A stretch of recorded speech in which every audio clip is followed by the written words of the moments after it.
చాలా సంతోషమైన విషయం. నేను స్వయంగా నేను కావచ్చు, నాతో పాటు మా బీఆర్ఎస్ పార్టీ మిత్రులు కావచ్చు, రాకేష్ గారు కావచ్చు, బాలు గారు చాలామంది కేసీఆర్ గారి నాయకత్వంలో కేటీఆర్ గారి హరీష్ రావు గారి సూచనలతోని ఇవాళ బీఆర్ఎస్ పార్టీ పక్షాన మేమందరం కూడా 6 నెలల క్రితమే ఏనాడైతే ఫలితాలు వచ్చినాయో ఆనాడే చెప్పినాం. ఇది పెద్ద ఎత్తున స్కాము, ఇది భారతదేశ చరిత్రలోనే ఎక్కడ లేని విధంగా అంత పెద్ద ఎత్తున స్కాము ఇవాళ రేవంత్ రెడ్డి గారి ప్రభుత్వం కాంగ్రెస్ పార్టీ ప్రభుత్వం చేసిందని బల్లగుద్ది ఆనాడు చెప్పడం జరిగింది. ఈనాడు ఇవాళ మేము ఏదైతే చెప్పినామో ఇవాళ న్యాయస్థానం కూడా అదే విధంగా ఇవాళ తీర్పు కూడా ఇవ్వడం జరిగింది. మరియు రేవంత్ రెడ్డి గారు ఇవాళ ఈ గ్రూప్ 1 పోస్టులని 563 పోస్టులని అమ్ముకొని డబ్బులు తీసుకొని ఇవాళ రిజల్ట్ ఇచ్చింది అనేది ఇవాళ క్లియర్గా కూడా కనపడతా ఉంది. ఇవాళ రేవంత్ రెడ్డి గారు ఖచ్చితంగా యువతకు అందరికీ కూడా ఇవాళ జవాబు చెప్పాల్సిన అవసరం ఉంది. మీరు ఏ విధంగా గ్రూప్ 1 పోస్టులను అమ్ముకున్నారు? ఖచ్చితంగా రేవంత్ రెడ్డి గారి మీద సిబిఐ కేసు వేయాలని నేను బీజేపీ వాళ్ళని కూడా నేను డిమాండ్ చేస్తూ ఉన్నాను. ఇలా ఆనాడు బాగా మాట్లాడిన బండి సంజయ్ గారు ఇవాళ సిబిఐకి ఇవాళ తనే హోమ్ మినిస్టర్, ఇవాళ దీంట్లో అక్రమాలు జరిగినాయని స్వయంగా కోర్టే చెప్పింది. ఇవాళ బండి సంజయ్ గారు ఇవాళ రేవంత్ రెడ్డి గారి మీద మీరు సిబిఐ ఎంక్వైరీ కోరండి అని చెప్పి నేను డిమాండ్ చేస్తూ ఉన్నాను. ఎందుకు కోరరు? ఖచ్చితంగా మీరు కోరాలని నేను డిమాండ్ చేస్తూ ఉన్నాను. మరొక్కసారి రుజువైంది ఇలా కేసీఆర్ గారి నాయకత్వంలో ఇలా బీఆర్ఎస్ పార్టీ ఇలా ప్రజలకి జనతా గ్యారేజ్ లాగా ఉన్నదని ఇలా మరొకసారి రుజువైందని చెప్పక తప్పదని చెప్పి సందర్భంగా తెలియజేస్తూ ఉన్నాను. అది గ్రూప్ 1 ఎగ్జామ్లు నిరుద్యోగ యువత కావచ్చు, ఇవాళ అదేవిధంగా లగచర్ల రైతులు కావచ్చు, ఇవాళ హైడ్రా కావచ్చు, ఇలా ప్రజలకి సమస్య వస్తే ఇలా కేసీఆర్ గారు గుర్తొస్తూ ఉన్నారు. ఇలా వస్తూ ఉన్నారు మా పార్టీ ఆఫీస్కి వచ్చి మాకు ఈ సమస్య ఉంది ఖచ్చితంగా మాకు చెప్పాలని చెప్తా ఉన్నారు. నేను ఆ రోజు దీని మీద గ్రూప్ 1 మీద మాట్లాడినప్పుడు ఇదే కుర్చీ మీద ఇక్కడి నుంచే ప్రెస్ మీట్ మాట్లాడితే ఇవాళ ఇదే రేవంత్ రెడ్డి గారు కాంగ్రెస్ ప్రభుత్వం నా మీద ఎస్సీ ఎస్టీ కేసు పెట్టిరు. ఎంత విచిత్రం ఇది! ఎస్సీ ఎస్టీ కేసు పెట్టి విచిత్రం ఏంటంటే ఇవాళ పోలీసు వాళ్ళు భవన్కి వచ్చి సీన్ ఆఫ్ అఫెన్స్ ఎట్లయింది ఏమైందని అడిగే పరిస్థితికి వచ్చింది. వీళ్ళకి ఇట్లా పిచ్చి గిట్ల లేచిందా ఏమైందని అర్థం కాలే. ఆ రోజు మా భవన్ ఇన్ఛార్జ్ అయిన రావుల చంద్రశేఖర్ గారు ఆ రోజు ఫోన్ చేసి కమిషనర్ గారికి హైదరాబాద్ సిపి గారికి ఫోన్ చేసి అసలు ఏం చేస్తున్నా మీరు అసలు ప్రెస్ మీట్ మాట్లాడితే సీన్ ఆఫ్ మర్డర్ కేసు ఇది సీన్ ఆఫ్ అఫెన్స్ అని వచ్చుడు ఏంది అని ఆ రోజు మాట్లాడితే మళ్ళీ పోలీసు వాళ్ళు వాపసు పోయినరు. ఇలా రేవంత్ రెడ్డి గారు మీరు ఇట్లాంటి కేసులు పెడితే మీరేదో మా నోరు మూపియాలనుకుంటే నువ్వు కాదు నీ తాత తరం కూడా కాదు. ఖచ్చితంగా కేసీఆర్ గారి నాయకత్వంలో మేము ప్రజలకి తప్పు జరుగుతుంది అంటే ప్రశ్నిస్తూనే ఉంటాము. నువ్వు నీ కేసులు పెట్టి మమ్మల్ని ఇబ్బంది పెట్టి మా మీద నీ పైచాచిగా ఆనందం పొందుతుండొచ్చు నువ్వు, కానీ మాకేం ఫరక్ పడదు, కుచిబీ ఫరక్నే పడతా. కానీ ప్రజలకి ఇబ్బంది వస్తే మాత్రం తప్పకుండా మేము ప్రజల పక్షాన నిలబడతాం, గ్యారెంటీగా నిలబడతాం. ఇవాళ నిలబడతాం, వాళ్ళని ఆదుకుంటాం. మాకు కేసీఆర్ గారు నేర్పించిన సంస్కారం అది. నీ లెక్క ఉట్టి డ్రామాలు చేసుడు, యాక్టింగ్లు చేసుడు, టీవీ ఫోజులు ఇచ్చుడు, పోజులు కొట్టి పోవుడు, చేయి ఊపుకుంటూ పోవుడు మాతో కాదా? మాకు కేసీఆర్ గారు అది నేర్పలేదు. మాకు కేసీఆర్ గారు బాజాబ్తు ప్రజలకి కష్టాలు వస్తే ఖచ్చితంగా వాళ్ళ వెంట ఉండాలి అని మాకు కేసీఆర్ గారు నేర్పిండ్రు. మేము కేసీఆర్ గారి బాటల్లో మేము నడుస్తూ ఉన్నాం. మేము ఆనాడే చెప్పినాం నిరుద్యోగ యువతకు కూడా, యువతకు మొత్తం కూడా చెప్పినాం ఈ భారతదేశ చరిత్రలోనే కేసీఆర్ గారు ఇచ్చిన గవర్నమెంట్ ఉద్యోగాలు నోటిఫికేషన్ 2,33,000 ఉద్యోగాలు కేవలం నోటిఫికేషన్ ఇచ్చింది భారతదేశ చరిత్రలోనే కేసీఆర్ గారి ప్రభుత్వం ఒక్కటే. దాంట్లో మేము ప్రభుత్వం ఉన్నప్పుడు దాదాపు 1,60,000 ఉద్యోగాలు నింపినాం. ఇంకా 60,000 మందికి ఎగ్జామ్లు రాపించి రిజల్ట్ పెండింగ్ పెట్టినాం. అంటే 2,32,000 ఉద్యోగాలలో 2,20,000 ఉద్యోగాలు గవర్నమెంట్ ఉద్యోగాలు నింపింది కేసీఆర్ గారు, కేసీఆర్ గారి ప్రభుత్వం అని మరొక్కసారి యువతకు గుర్తు చేస్తూ ఉన్నాను.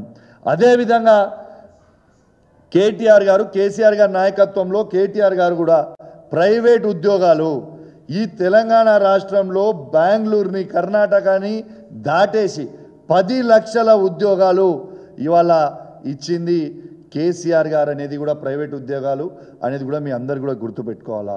మేము ఆ రోజు అసెంబ్లీ సాక్షిగా ఆనాడు మేము ఎన్నోసార్లు సవాల్ విసిరినాం. ఇవాళ ఈ భారతదేశ చరిత్రలోనే ఏ ఒక్క రాష్ట్రంలో అయినా కాంగ్రెస్ పరిపాలిస్తున్న రాష్ట్రమైనా బీజేపీ పరిపాలిస్తున్న రాష్ట్రమైనా ఎక్కడైనా కూడా మా కేసీఆర్ గారి కంటే ఒక్క గవర్నమెంట్ ఉద్యోగం ఎక్కువ ఇచ్చినట్టు మీరు చూపిస్తే మేము రాజీనామా చేస్తామని అసెంబ్లీ సాక్షిగా ఆనాడు కేసీఆర్ గారి నాయకత్వంలో కేటీఆర్ గారు సవాల్ విసిరిండ్రు. ఎందుకో తోక ముడుచుకొని వేయరు, ఎవరు మాట్లాడలే. ఎందుకు మాట్లాడలే, ఎందుకు చూపిస్తలేరు అంటే ఎక్కడ కూడా లేవు. కేసీఆర్ గారు ఇచ్చింది తప్పితే ఎవరు ఇచ్చింది లేదు అనేది స్పష్టంగా ఇలా యువత కూడా అర్థం చేసుకోవాలని మీ అందరు కూడా విజ్ఞప్తి చేస్తూ ఉన్నాను. అదేవిధంగా ఇలా రేవంత్ రెడ్డి గారి ముఖం ఎక్కడ పెట్టుకుంటాడు, దీనికి జవాబు చెప్పాలి. ఇలా నువ్వు ఏదో ఆ రోజు పిలిచి మాట్లాడి మా మీద కేసులు పెట్టి మా పిల్లల మీద కేసులు పెట్టి మా వాళ్ళు మాట్లాడోళ్ళ మీద తీసుకుపోయి కొట్టుడు, నువ్వు ఎన్ని కొట్టినా ఎన్ని కేసులు పెట్టినా దీని మీద జవాబు చెప్పాల్సిన అవసరం రేవంత్ రెడ్డి గారు ఖచ్చితంగా ఉన్నది. ఇలా హైకోర్టే ఇలా తప్పుడు తడక ఇలా తప్పుడు చేసినావు నువ్వు, ఇలా ఖచ్చితంగా రీవాల్యుయేషన్ అని చేయండి, లేకుంటే మళ్ళా ఎగ్జామే రీషెడ్యూల్ చేయండి 8 months లోపల అని స్వయంగా ఇలా హైకోర్టే చెప్పింది. ఎస్, నేను దీని గురించి 6 నెలల ముందే చెప్పిన, మళ్ళీ చెప్తున్నా గట్టిగా చెప్తున్నా వినండి.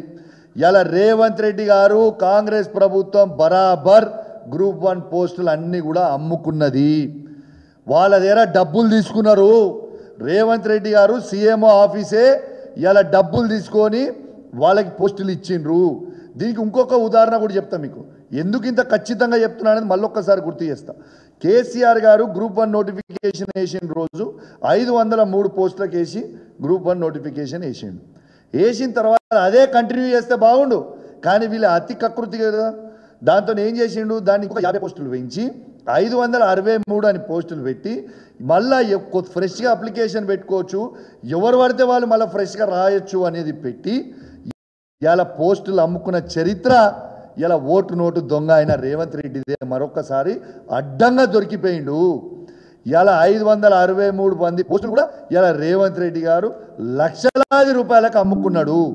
ఇది సీఎంఓ ఆఫీస్ నుంచి నడిచింది, ఇదేదో నేను చెప్పుడు కాదు. బాగా జాబ్తూ ఇలా అభ్యర్థుల పేరు చెప్తే మంచిగుండదు. ఎవరైతే డబ్బులు ఇచ్చిర్రో రేవంత్ రెడ్డి గారి ఆఫీస్లో, రేవంత్ రెడ్డి గారి ఇంట్లో ఎవరైతే పోయి డబ్బులు ఇచ్చి వచ్చిండ్రో అది వాళ్ళే వచ్చి నాకు చెప్పిపోయినరు.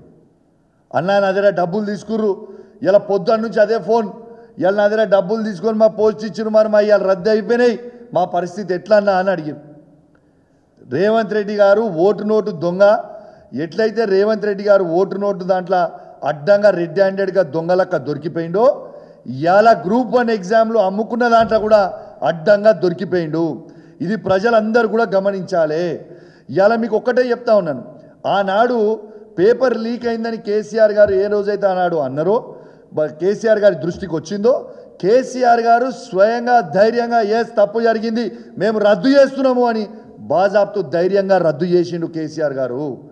మరి ఇలా అక్రమాలు జరిగినాయని Group 1 విద్యార్థులు ముఖ్యమంత్రి రేవంత్ రెడ్డి గారి దగ్గర నుంచి మొదలు పెడితే వాళ్ళ మంత్రుల దగ్గరికి, వాళ్ళ ఎమ్మెల్యేల దగ్గరికి, వాళ్ళ ఎంపీల దగ్గరికి పోయి వినతి పత్రం ఇచ్చుకుంటే మీరు రద్దు ఎందుకు చేయలేదు, ఎవిడెన్స్తో సహా చూపిస్తే మీకు రద్దు ఎందుకు చేయలేదు? ఈ ఒక్క విషయమే కేసీఆర్ గారి స్టైల్ ఆఫ్ ఫంక్షనింగ్కి ఇలా అమ్ముకున్న పోస్టులు అమ్ముకుంటున్న దొంగ అయిన రేవంత్ రెడ్డి గారికి ఉన్న డిఫరెన్స్ ఇది ఒక్క లైన్లో మీరు అర్థం చేసుకోండి. దానికంటే ఎక్కువ మేము చెప్పాల్సిన అవసరం లేదు. ఇవాళ బరాబర్ రేవంత్ రెడ్డి గారు మీరు గీవాల్యుయేషన్ కాదు, ఇక తప్పు అయిపోయింది, అడ్డంగా దొరికిపోయినా అనేది ఇలా క్లియర్ కనబడుతుంది. కట్ చేసి చక్కగా మళ్ళీ ఎగ్జామ్ ఫ్రెష్గా పెట్టండి, దొంగ పనులు బంద్ చేయర్రి. ఓటు నోటు దొంగ అయిన రేవంత్ రెడ్డి గారు మళ్ళా దొంగతనం చేస్తూ దొరికిపోయింది, అడ్డంగా దొరికిపోయింది. యావత్ తెలంగాణ ప్రజలు మొత్తం కూడా గమనించాలి, ప్రత్యేకంగా యువత మొత్తం కూడా గమనించాలి. దీంతో పాటు పెద్ద పెద్ద మాటలు మాట్లాడింది వీళ్ళు. రేవంత్ రెడ్డి గారు ఏం మాట్లాడిండు, రాహుల్ గాంధీ గారిని తీసుకొచ్చి అశోక్ నగర్కి పోయి మేము అధికారం వచ్చిన సంవత్సరంలోనే 2 లక్షల ఉద్యోగాల నోటిఫికేషన్ ఇస్తామన్నావు. ఏమైనా 2 సంవత్సరాలు అయిపోతుంది. ఏమైంది? నీ ఒక్క ఉద్యోగానికైనా నువ్వు నోటిఫికేషన్ ఇచ్చినవా రేవంత్ రెడ్డి? సిగ్గు లేకుండా మళ్ళీ ఎన్ని అబద్ధాలు చెప్పిర్రంటే, అసెంబ్లీలో ఒకటి తూతు మంత్రంగా ఒకటి పెట్టి ఇట్లా ఇచ్చి పంపించారు బయటికి. ఎక్కడికి పోయింది నీ నోటిఫికేషన్లు? ఏవి బాజాప్తలా మీరు సంతకాలు పెట్టి పేపర్ యాడ్లు ఇచ్చి గుళ్ళల ప్రమాణాలు చేసి మొత్తం చేసి పెట్టిర్రు. అశోక్ నగర్లో నిరుద్యోగ యువతని రెచ్చగొట్టిర్రు. రాహుల్ గాంధీ గారు మీరు పోయి సంవత్సరం లోపల 2 లక్షల ఉద్యోగాల నోటిఫికేషన్ ఇస్తామన్నారు. ఏ ఒక్క ఉద్యోగానికైనా నువ్వు నోటిఫికేషన్ ఇచ్చినవా? ఏది నీ షెడ్యూల్? ఏది ఆ రోజు డేట్లతో సహా టైంలతో సహా రాసి మీరు మొత్తం కూడా రిలీజ్ చేసిర్రు. మరి ఎవ్వి మీకు చేత కాదు, కేవలం ఒరినట్టు ఒరుతా ఉంటావు తప్పితే మా మీద అబండాలేసుడు, కేసీఆర్ గారి మీద ఏడుచుడు, కేటీఆర్ గారి మీద ఏడుచుడు, హరీష్ రావు గారి మీద ఏడుచుడు తప్పితే నీకు ఏదైనా పరిపాలన చేతనవుతుందా? నువ్వు తెలంగాణలో ఉన్న యువతకి ఎందుకు అబద్ధాలు చెప్పినావు? నేను కూడా అడుగుతా ఉన్నా, ఎందుకు అబద్ధాలు చెప్పినావు జవాబు చెప్పాల్సిన అవసరం ఉంది. తెలంగాణలో ఉన్న ప్రతి యూత్ కూడా ఆలోచించాల్సిన అవసరం ఉన్నది. ఈ తెలంగాణ రాష్ట్రంలో విచిత్రమైన పరిస్థితి. కాంగ్రెస్ బీజేపీ అలయన్స్ నడుస్తూ ఉంది. ఇది చాలా విచిత్రమైన పరిస్థితి. మీ అందరు గుర్తు చేసుకోండి ఒక్కసారి. తెలంగాణలో ఉన్న యువతను అందరు కూడా చెప్తాను, ఒక్కసారి గుర్తు చేసుకోండి. ఆనాడు కేసీఆర్ గారి ప్రభుత్వంలో పేపర్ లీక్ అయినప్పుడు బండి సంజయ్ గారు ఆనాడు ఏ విధంగా పోరాటం చేసిండు? మరి ఇవాళ పేపర్లు వీళ్ళు అమ్ముకున్నారు సెంటర్ల ప్రూఫ్స్తో సహా చెప్పిన తర్వాత ఇలా బండి సంజయ్ గారు కావచ్చు, బీజేపీ నుంచి కావచ్చు, ఒక్కరన్నా దీని మీద మాట్లాడినరా? ఎందుకు మాట్లాడలేదు? మన నిరుద్యోగ యువత పోయి బీజేపీ దగ్గరికి పోయి ఇదే బండి సంజయ్ గారి దగ్గరికి పోయినరు, కిషన్ రెడ్డి గారి దగ్గరికి పోయినరు, వాళ్ళున్న పార్లమెంట్ సభ్యుల దగ్గరికి పోయినరు, బీజేపీ శాసనసభ్యుల దగ్గరికి పోయినరు. దీని మీద మాట్లాడమంటే ఎందుకు మాట్లాడలే? ఇలా బండి సంజయ్ గారు ఈ భారతదేశానికి హోమ్ మినిస్టర్ తనే. ఇలా హోమ్ మినిస్టర్ మీరే అయినప్పుడు మీరు ఈ పేపర్ లీక్ అయినప్పుడు అప్పుడు బాగా మాట్లాడమన్నప్పుడు ఎగిరెగిరి పడ్డరు. ఇవాళ ఎందుకు మీరు మాట్లాడలేదు అంటే రేవంత్ రెడ్డి గారు బండి సంజయ్ గారు ములాఖత్లో నడుస్తూ ఉన్నారు. ఇది వాస్తవం కాదా? ఇలా ఇది తెలంగాణలో ఉన్న యువత మొత్తం కూడా గమనించాలి. మళ్ళా మీకోసం పోరాటం చేసింది కేసీఆర్ గారి నాయకత్వంలో, కేటీఆర్ గారు, హరీష్ రావు గారి సూచనలతోని బీఆర్ఎస్ పార్టీ సైనికులుగా మేమే ఉన్నోళ్ళందరం కూడా మళ్ళీ మీకోసం పోరాటం చేసి ఇలా న్యాయం గెలిచేలాగా మేము కొట్లాడినాము తప్పితే మళ్ళీ ఇదే కాంగ్రెస్ పార్టీ వాళ్ళు అమ్ముకున్నారు, బీజేపీ పార్టీ వాళ్ళు రేవంత్ రెడ్డికి అమ్ముడు పోయిర్రు. విచిత్రమైన పరిస్థితి. ఎందుకు మాట్లాడలేదు అనేది ఒక్కటే జవాబు మీరు చెప్పాల్సిన అవసరం ఉన్నది. తెలంగాణలో ఉన్న యువత మొత్తం కూడా అర్థం చేసుకోవాల్సిన అవసరం ఉన్నది. ఈ తెలంగాణ రాష్ట్రంలో కాంగ్రెస్ పార్టీ, బీజేపీ పార్టీ అనేది ములాఖత్లో నడుస్తున్నది. ఇది స్వయంగా ఇదొక్క పెద్ద ఎగ్జాంపుల్. దీంతో పాటు కూడా ఇంకొక దివానా శాసనసభ్యుడు ఉంటాడు బీజేపీ వాడు, ఆయన మన ఆదిలాబాద్, ఆయన పేరేందే శంకరన్న కాదు, మన పాల్వే హరీష్ ఉన్నాడు. ఇది కూడా స్వయంగా కాళేశ్వరం గురించి రేవంత్ రెడ్డి ఇచ్చిన స్క్రిప్ట్ మొత్తం ఈయన చదువుతాడు అసెంబ్లీలో. అంటే మీకు 2 ఎగ్జాంపుల్ చెప్పిన. గ్రూప్ 1 విషయంలో బండి సంజయ్ గారు ఒక్కటి కూడా స్పందించలేదు. రేవంత్ రెడ్డి గారు బండి సంజయ్ గారు ములాఖత్ మాట్లాడుకొని దాంట్లో స్పందించలేదు. ఇక అసెంబ్లీలో కాళేశ్వరం మీద రేవంత్ రెడ్డి గారు, పాల్వే హరీష్ గారు ములాఖత్ అయి మాట్లాడుతుంటారు. అంటే ఈ 2 ఉదాహరణలు తెలంగాణలో ఉన్న ప్రజలు, తెలంగాణలో ఉన్న అక్కా చెల్లెలు, అన్నా తమ్ముళ్ళు, తాతలు, అవ్వలు, యువకులు అందరూ కూడా దీన్ని మీరు గమనించాలి. ఇలా బీఆర్ఎస్ పార్టీయే ఇవాళ తెలంగాణ ప్రజల కోసం, తెలంగాణ ప్రజల మీద ఉన్న ప్రేమతోని ఇలా కేవలం బీఆర్ఎస్ పార్టీ మాత్రమే మాట్లాడుతూ ఉన్నది. ఇలా యూరియా విషయం కూడా వచ్చేసరికి మీరు ఇంకో ఎగ్జాంపుల్ కూడా చెప్తున్నా. యూరియా విషయం కూడా ఏ ఒక్క నాడన్నా కేసీఆర్ గారు ఉన్న 10 సంవత్సరాలలో ఏ ఒక్క నాడన్నా ఏ రైతుకన్నా యూరియా ప్రాబ్లం వచ్చిందా? మళ్ళా యూరియా గురించి కూడా మాట్లాడేది, ధర్నాలు చేసేది, రోడ్డు మీద కూర్చుని నిలదీసింది మళ్ళా కేసీఆర్ గారి నాయకత్వంలో బీఆర్ఎస్ పార్టీయే తప్పితే ఇదే బీజేపీ వాళ్ళు కానీ ఇదే కాంగ్రెస్ వాళ్ళు కానీ ఒక్కరన్నా యూరియా గురించి రైతుల కోసం మాట్లాడినరా అంటే మీరు 3 ఉదాహరణలు ఆలోచన చేయండి.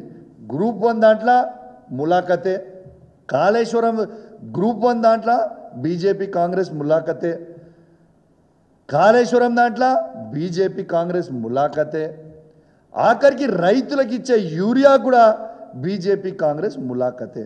ఎవ్వరు మాట్లాడరు దీని గురించి. ఒక్కరు బీజేపీ వాడు మాట్లాడు, కాంగ్రెస్ వాడు మాట్లాడు, కానీ మళ్ళీ కేసీఆర్ గారే మాట్లాడతారు. ఆలోచన చేయండి తెలంగాణ ప్రజలారా. కేసీఆర్ గారు తెలంగాణ కోసం కొట్లాడిండు. 14 సంవత్సరాలు చావు నోట్ల తలబెట్టి తెలంగాణ తీసుకొచ్చిండు కేసీఆర్.